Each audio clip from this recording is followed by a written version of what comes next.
بسم اللہ الرحمن الرحیم۔ شروع کرتا ہوں اللہ کے پاک نام سے جو بہت بڑا مہربان نہایت رحم والا ہے۔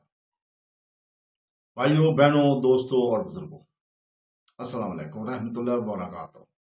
ہم قرآن پاک سے شفا اور واقعات پر مبنی اسلامی معلوماتی ویڈیو کی 49ویں قسط پیش کر رہے ہیں، اور اس ویڈیو میں ہم بیان کریں گے کہ یہودیوں اور عیسائیوں کی اپنی کتابوں میں تبدیلی کے بارے میں قرآن کیا کہتا ہے، قرآن پاک کیا کہتا ہے۔ تو سورہ المائدہ کی آیت نمبر 13 سے 15 یہودیوں اور عیسائیوں میں سے کچھ کی بدعنوانی اور دھوکہ دہی سے متعلق ایک گہرے مسئلے کا حل کرتی ہیں۔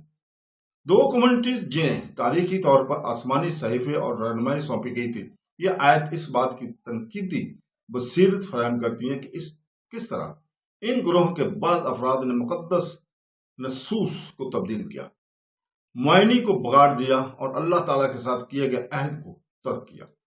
قرآن پاک ان کو دیے گئے اعتماد سے اخلاقی اور روحانی انحراف کے طور پر پیش کرتا ہے، اور اس بات پر زور دیتا ہے کہ اس طرح رویہ جہالت میں نہیں بلکہ جان بوجھ کر کیے گئے انتخاب سے پیدا ہوا ہے، جس کی بہت دور نتائج ہے۔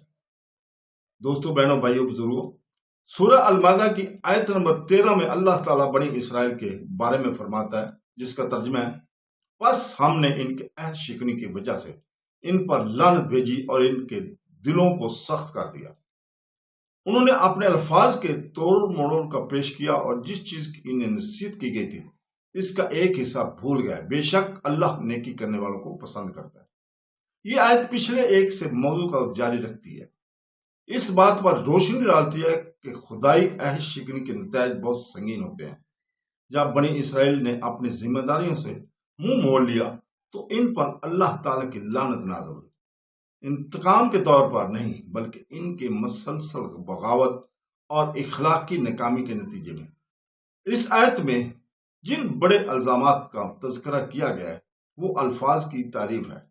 اس سے مراد الہی وحی کو جان بوجھ کر موڑنا یا تو خود متن کو بدل کر سیاق و سباق میں پھیرا پھیری کر کے، یہ دنیاوی خواہشات کے مطابق اس کی غلط تشریح کر کے الہی ہدایت کے صدقات کو برقرار رکھنے کے بجائے ان میں سے کچھ نے اپنے ایجنڈوں کے مطابق اس کی تشکیل نو کرنے کی کوشش کی، اپنے پیروکاروں کو گمراہ کیا اور اصل پیغام کی جوہر کو کھو دیا۔ مزید برآں وہ ایک حصہ بھول گئے جس کے بارے میں انہیں یاد دلایا گیا تھا، جو جان بوجھ کر غفلت کی نشاندہی کرتا ہے۔ جہاں صحیفے کی کچھ حصوں کو نظر انداز کیا گیا تھا یا آسانی سے نظر انداز کیا گیا تھا، وہ اپنے مفادات کے ساتھ مطابقت نہیں رکھتے تھے۔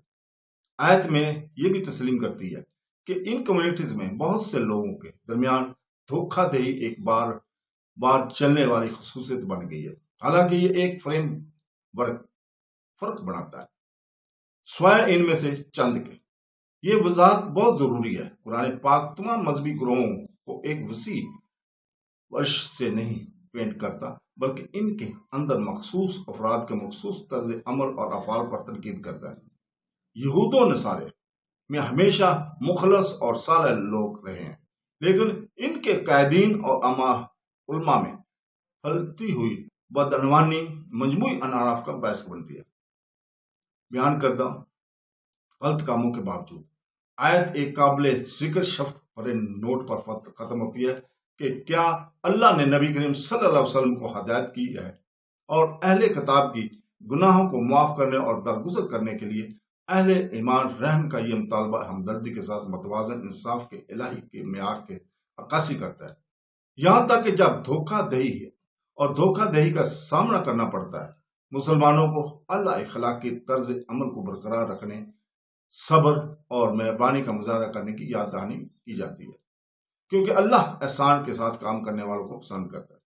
سورہ المائدہ کی آیت نمبر 14 پھر عیسائیوں کی طرف توجہ دلاتی ہے، جس کا ترجمہ ہے: اور جو لوگ کہتے ہیں کہ ہم عیسائی ہیں، ہم نے ان سے عہد کیا لیکن وہ اس کا ایک حصہ بھول گئے جس کی انہیں نصیحت کی گئی تھی، اس لیے ہم نے ان کے درمیان قیامت تک دشمنی اور بغض پیدا کر دیا۔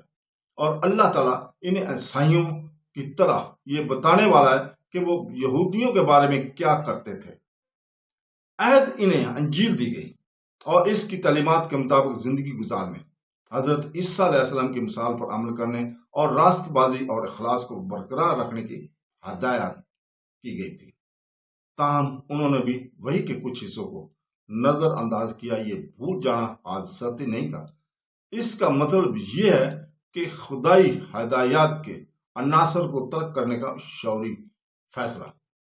اس روحانی انحراف کے نتیجے میں آیت اور وضاحت کرتی ہے کہ اللہ تعالیٰ نے اس پر مختلف فرقوں اور یہاں تک کہ عیسائی دنیا کے اندر تنازعات میں بھی ظاہر ہوئی ہے۔ اس اندرونی اختلاف کو سچے راستے کو ترک کرنے کے الہی نتیجہ کے طور پر دیکھا جاتا ہے۔ یہ سمجھنا ضروری ہے کہ اس طرح کی تقسیم اور تنازعات محض تاریخی مشاہدات نہیں ہیں، وہ اخلاقی سباق ہے۔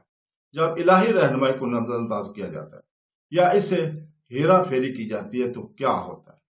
آیت کا اختتام ایک یاد دہانی کے ساتھ ہوتا ہے کہ اللہ بالآخر انہوں نے ان کے اعمال سے آگاہ کرے گا جو اجرت آخرت میں حتمی حساب کتاب کی طرف اشارہ کرتا ہے۔ سورہ المائدہ کی آیت نمبر 15 ایک اہم موڑ اور امید کا پیغام لاتی ہے۔ اللہ تعالیٰ فرماتا ہے، جس کا ترجمہ اے اہل کتاب، تمہارے پاس ہمارا رسول آیا کہ تم پر کتاب کی بہت سی باتیں واضح کر دے اور بہت سی باتوں سے درگزر کرے۔ تمہارے پاس اللہ کی طرف سے ایک نور اور روشن کتاب اس لیے ہے، ایک مسئلہ اور رحمت کے طور پر وہ ان سچائیوں کو واضح کرنے کے لیے بھیجا جاتا ہے جو چھپائی گئی تھی یا مسخ کر دی گئی تھی، جھوٹ کو بے نقاب کرنے کے لیے اور الہی وحی کی پاکیزگی کو بحال کرنے کے لیے۔ روشنی اور واضح کتاب سے مراد قرآن ہے، جو الہی رہنمائی کی حتمی غیر خواہش ذریعہ کے ذریعے کام کرتا ہے۔ یہ اخلاص، سچائی اور اللہ تعالیٰ کے سامنے سر تسلیم ختم کرنے کی خواہش مندوں کے لیے ایک مینار ہے۔ یہ آیت ایک ساتھ مل کر تنقید اور غور و فکر کی دعوت کا کام کرتی ہیں۔